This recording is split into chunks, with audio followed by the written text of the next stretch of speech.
Olá, Eric, tudo bem? Eu não sei se o Jackson, como o Jackson está vindo para o presencial, eu não sei se eu mantenho essa aula aqui para o Jackson. Se o Jackson, eu vou ainda me informar se o Jackson assiste ainda as aulas, tá bom?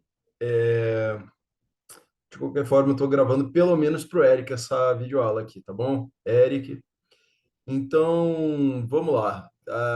Como sempre, né, Eric, a gente grava o conteúdo que foi trabalhado na semana anterior. No caso, estamos trabalhando aqui o conteúdo da semana 31, foi a semana que começou no dia 28 de agosto, tá? E terminou ali no dia 1º de setembro, tá?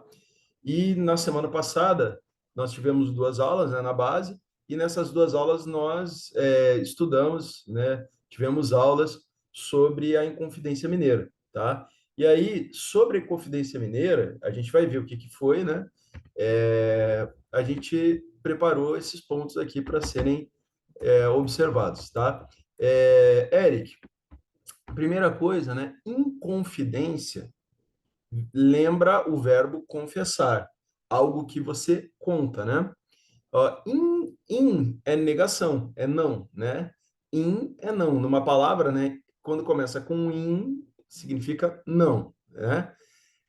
Então, a inconfidência é algo que não se confessa, né? No caso, era um segredo, tá? Especificamente, a Inconfidência Mineira, ela foi uma conspiração, né? Um segredo que era uma conspiração que tinha um objetivo que a gente vai ver no final dessa aula, tá bom?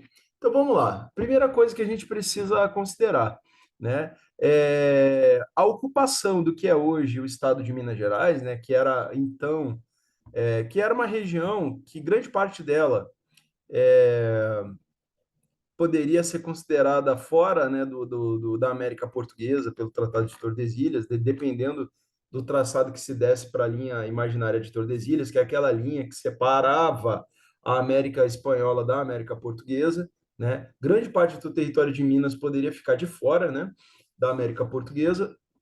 No entanto, a gente sabe que teve aquele episódio da União Ibérica, quando Portugal e Espanha se uniram por 60 anos, e aí essa linha imaginária ela desapareceu, mesmo sendo imaginária, ela desaparece por causa da união entre Portugal e Espanha, então não tinha mais fronteira entre os dois territórios, e nesse período houve um avanço dos portugueses e dos brasileiros sobre esse território além da linha de Tordesilhas.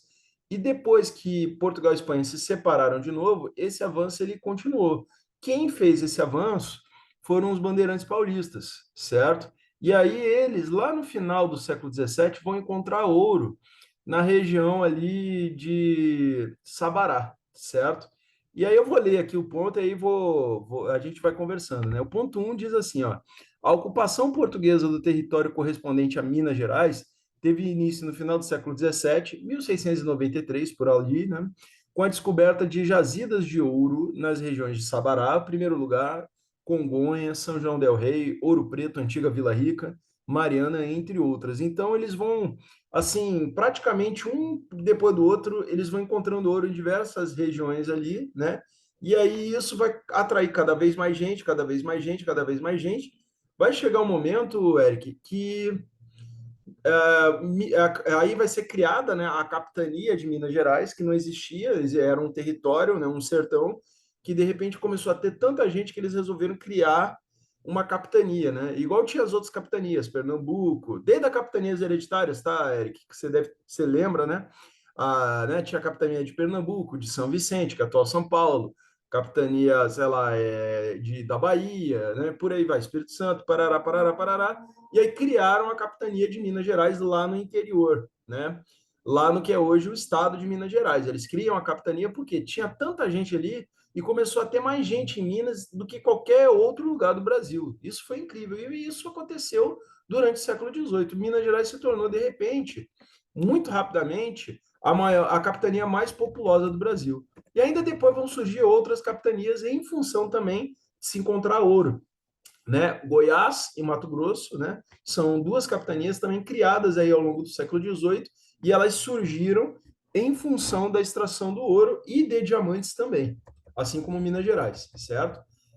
Dois, tal descoberta é atribuída aos bandeirantes oriundos da capitania de São Vicente, né, a São Paulo atualmente, tá? E os quais buscavam, além de ouro, indígenas para escravizar, né? Na realidade, o que eles buscavam era índio, né, indígena para escravizar. Eles capturavam os indígenas no meio da mata, no meio da floresta, né?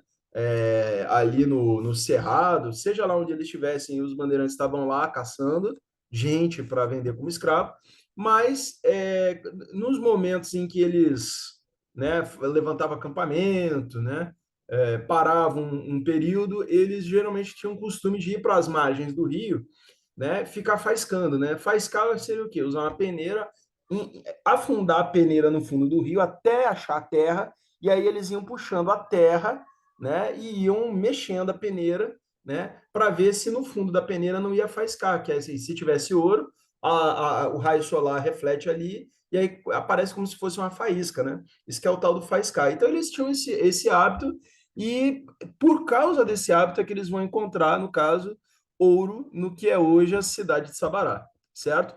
Desde então, a presença de brasileiros e portugueses na região se intensificou, tá? Ou seja, a região de Minas, né? Com as descobertas de novas jazidas de ouro e diamantes, dando origem a vilas e povoados. Então, muitas dessas cidades que eu cito, né? Sabará, São João del Rei, Mariana, Congonhas, Ouro Preto, né? E tantas outras, essas cidades surgiram como povoados e vilas e que depois se tornaram cidades na medida que a população foi crescendo. Tá? Quatro, com isso, os brasileiros e portugueses, com o apoio de mão de obra escrava africana, tá? Porque no caso da mineração, Eric, a mão de obra assim prioritária, a mão de obra preferida é a mão de obra africana, por quê? Porque o africano ele trazia lá da África uma habilidade que o indígena não podia ter, que é a habilidade da mineração, tá? Por isso que né, levaram, né, tantos escravos africanos lá para Minas, né? Porque o escravo indígena ele não tinha a mesma habilidade que o africano possuía. Então, com isso, os brasileiros e portugueses, com apoio da mão de obra escrava africana, introduziram dois métodos de extração do ouro e diamantes. A faiscação, foi o que eu acabei de comentar, esse da peneira, e tinha outro que era de lavra, né, que era como se fosse uma empresa de mineração que chegava a usar máquinas e uma grande quantidade de mão de obra para peneirar. De novo, era sempre assim. O ouro do Brasil, Eric, é o chamado ouro de aluvião. É um ouro que você vai encontrar no fundo dos rios, né? A aluvial faz referência a rio, né? Então é o tipo de ouro que se encontra aqui no Brasil, tá? Tanto a faiscação quanto as lavras, elas recorrem ao mesmo local, né, de extração que é as margens dos rios, ok? Cinco, na medida em que os resultados obtidos com a extração do ouro cresciam ano a ano, tá? As autoridades portuguesas tomaram providências para aumentar o controle sobre as regiões mineradoras. Então, a partir de 1693, vai passando o tempo, né? Cada vez mais ouro vai ser extraído, né? Um ano bate o outro, né? Ou seja, num ano, sei lá, no ano de 1700, eles extraíram mais ouro do que em 1699. No ano de 1701, vou extrair mais ouro que 1700. E assim vai, né? A cada ano vai superar o anterior, né? E na medida em que os resultados vão aparecendo, o governo de Portugal vai tomando providências para controlar essa região. Por quê? Porque o medo das autoridades é que esse ouro seja contrabandeado. E tinha muito contrabando, sim. Tinha muitos tipos de contrabando. Então, as autoridades portuguesas vão criando um cerco ali na região para não deixar esse ouro ser contrabandeado. Tá? Por quê? Porque o objetivo da coroa portuguesa era extrair o quinto. Né? O que é o quinto? O quinto seria, né, 20%, né, do ouro extraído deveria ser entregue para as autoridades portuguesas como se fosse um imposto, né, de extração, ok? E a questão é que o contrabando era muito alto, tá? Não esquecer, tá, Eric, que também, além de Minas, também encontraram ouro em Goiás e Mato Grosso, tá? Não esqueça disso, que isso é importante. Tá? Seis, desde o início do século XVIII, o Estado português procurou organizar e disciplinar a extração do ouro na região de Minas Gerais. Tá? Então, em 1702, o governo metropolitano estabeleceu a obrigatoriedade do pagamento do quinto pelos mineradores, isto é, o pagamento da quinta parte do que era extraído do subsolo por faiscadores e donos de lavra. Tá?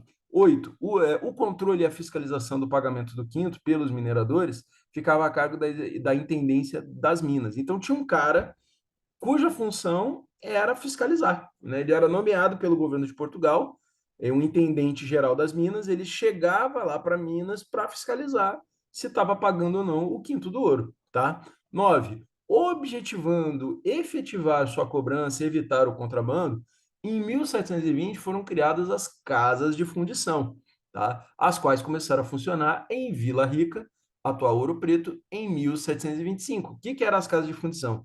Era um lugar onde os faiscadores e os donos de lavra tinham que levar a sua extração, né, para recolher o quinto, para tirar 20%.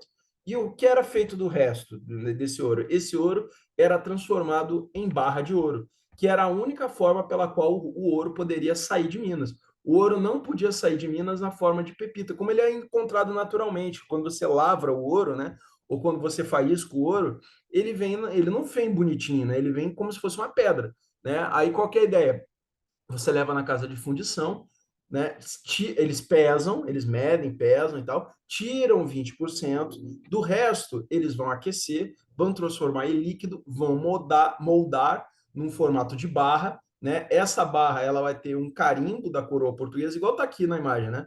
Ela vai ter, tá vendo esse carimbo aqui? Ela vai ter uma numeração, ela vai ter outros símbolos aí, né? Que indicam, eu acho que talvez pureza e sei lá o quê, né? A data, né? E assim, essa barra ela é entregue para o faiscador ou para o lavrador de ouro, e aí ele pode sair de Minas Gerais com essa barra de ouro, só assim, certo? Para isso, então, portanto, serviam as casas de fundição. A primeira casa de fundição foi criada em Vila Rica, né, que é a atual Ouro Preto. Tá? 10. Em 1730, o quinto foi reduzido para 12% e foi estabelecida uma captação, um imposto anual de 17 gramas de ouro por cada escravo que trabalhasse na mineração. Então, o Estado português, como estava muito preocupado em arrecadar, encontrou essa outra forma de aumentar a arrecadação do ouro na região de Minas, diminuindo a porcentagem de 20%, caiu para 12%, né, de imposto, né, de quinto. Já não era mais quinto, né, mas, enfim, porque quinto é um quinto, né, e um quinto corresponde a 20%, já que era 12%, já não era mais quinto, mas continuou sendo chamado de quinto. E o colono que tinha escravo, ele tinha que pagar 17 gramas de ouro por cada escravo. Então, o Estado português achou que essa maneira de arrecadar era mais efetiva do que cobrar o quinto. Por quê? De novo, também porque tinha muito contrabando. Tá? E aí, uma forma de perceber se o cara tinha grana ou não era se ele tinha escravo. Se o cara tinha escravo na região de mineração, é porque ele tinha grana para comprar escravo. Então, que ele pagasse o imposto pelo escravo. Certo? Então, a ideia era essa, tá, Eric? Vamos lá. 11. Em 1750, época do auge do ouro, né, foi instituído o quinto por estimativa, conhecido como finta. Aliás, até esqueci de dar ênfase aqui, né, Eric? Vamos voltar aqui em cima rapidinho.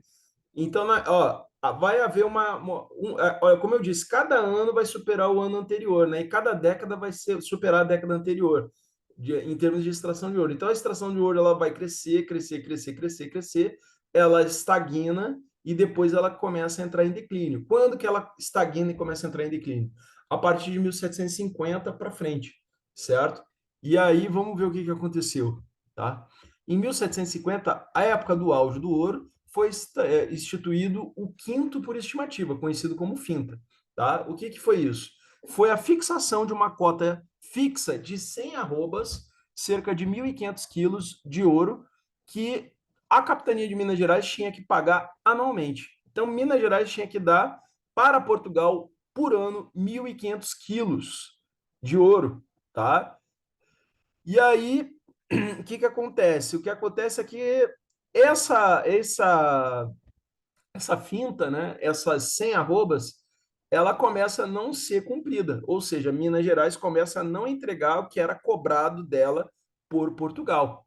E aí, o que Portugal vai fazer? Aí você tem 14 ali, né? Em 1765 foi instituída a derrama. Tá? Que era a derrama? A derrama era um mecanismo em que, se Minas não cumprisse essa cota de 100 arrobas de ouro, as autoridades portuguesas elas teriam o direito de invadir a casa das pessoas, tomar a propriedade das pessoas, né, pegassem os bens que as pessoas tivessem em casa, sei lá, móveis, né, utensílios domésticos, escravos, né, o que tivesse de valor, esses objetos seriam vendidos, né, em um leilão, o valor arrecadado serviria para cobrir essa cota aí das 100 arrobas de ouro, certo? Isso foi a derrama, né? Então, foi isso. Mas mesmo assim, Minas continuou arrecadando cada vez menos. Por quê? Estava extraindo menos ouro, né? É tipo assim, né? O ouro é um recurso natural, né, Eric? E é um recurso natural limitado. Uma hora você começa a extrair ouro, extrair ouro. Tem uma fase que cresce, né, a extração do ouro, mas vai chegar um momento que vai reduzir a extração do ouro, né? Foi isso que aconteceu lá em Minas. O recurso acabou, né? E aí, consequentemente, pagavam menos impostos, pagavam menos quinto, pagavam menos, né? O cara que tinha escravo ele não conseguia pagar o imposto, ficava devendo, e aí o Estado português estava arrecadando cada vez menos lá em Minas, tá? E esse quadro, marcado pela, né, pela tributação, né, que é a cobrança de impostos, aumentou o descontentamento contra os abusos da metrópole portuguesa, tá? É,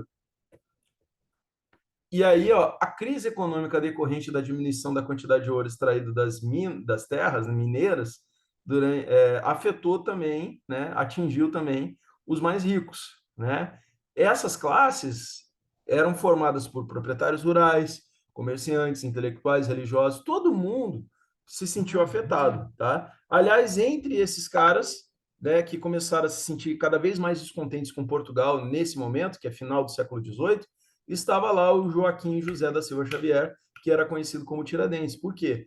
Ele era alferes do exército português, ele era oficial do exército português, mas ele também era ele também fazia outros bicos, né? Como, por exemplo, extrator de dentes, dentista, né? Ele era um extrator de dentes. Por daí o termo, né, Tiradentes, né, o apelido Tiradentes para o Joaquim José da Silva Xavier, tá? E aí esse grupo ficou conhecido como Inconfidentes, tá? E eles pretendiam eliminar a dominação portuguesa em Minas Gerais, estabelecendo um país independente na capitania de Minas Gerais. Tá? A ideia era que Minas formasse uma república e que essa república fosse organizada com base nas ideias iluministas francesas. Lembra? Né? Lembra aquela, né, liberdade, igualdade, fraternidade que a gente viu lá no primeiro trimestre ainda, né? Então, aquelas ideias lá, daqueles caras que eram contra o quê? Eles eram contra o antigo regime, eles eram contra o absolutismo, eram contra a Igreja Católica e também eram contra o colonialismo. E o Brasil era uma colônia. Então, eles eram contra a situação que o Brasil estava vivendo naquele momento, principalmente o excesso, né, de controle, o excesso de rigor na cobrança de impostos sobre a população de Minas Gerais era uma coisa muito criticada pelos inconfidentes, com base, inclusive, nas ideias iluministas francesas.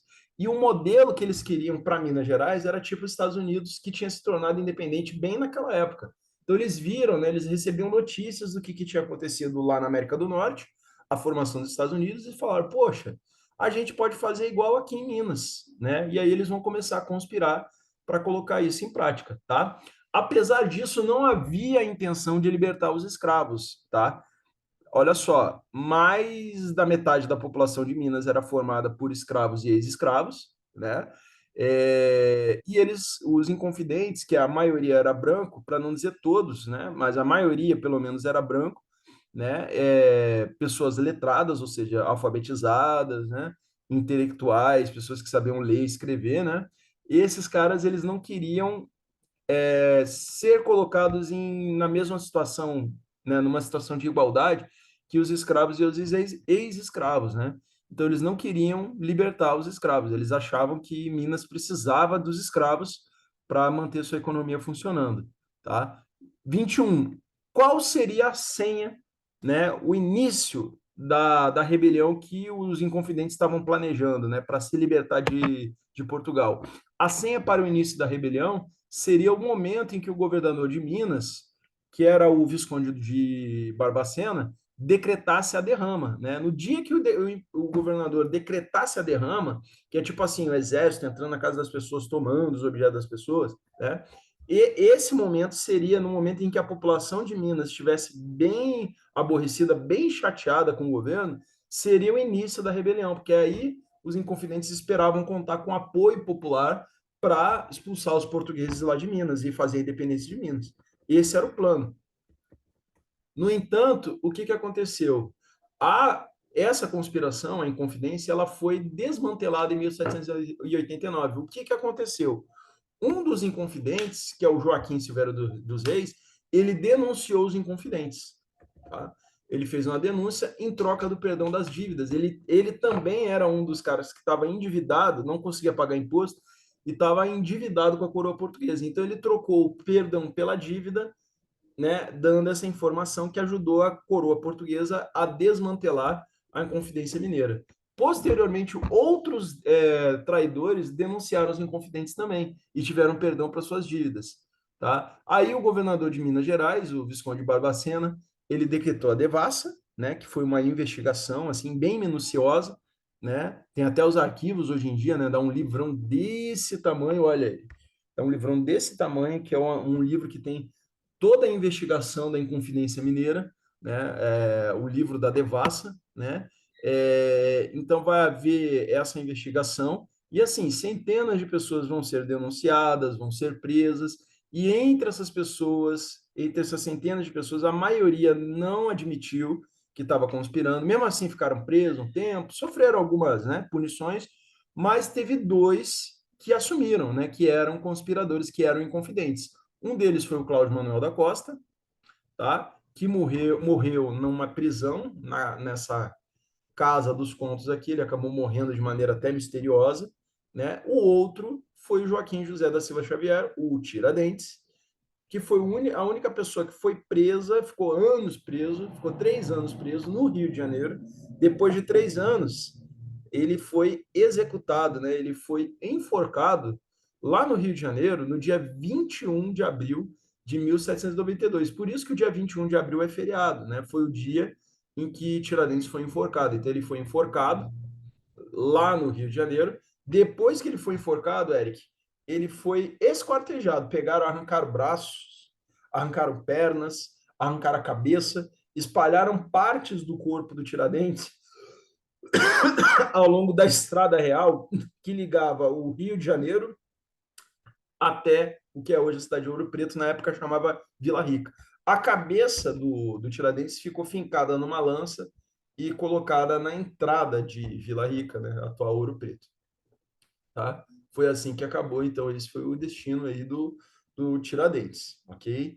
E aí nós temos, né, o lema, né, dos Inconfidentes, libertas que será também. Isso aí vem do latim, tá? Uma frase, uma frase que vem do latim, liberdade, libertas que será também, que pode ser traduzida como liberdade ainda que tardia, certo? Essa bandeira, né, esse símbolo, que é um triângulo verde né, com esses dizeres em latim, o triângulo foi avermelhado, né? E aí, quer dizer, essa conspiração, ela não chegou a ser uma revolta na prática, né? Ela acabou sendo combatida, né? Ela acabou sendo interrompida pelas autoridades coloniais portuguesas, certo? E é isso.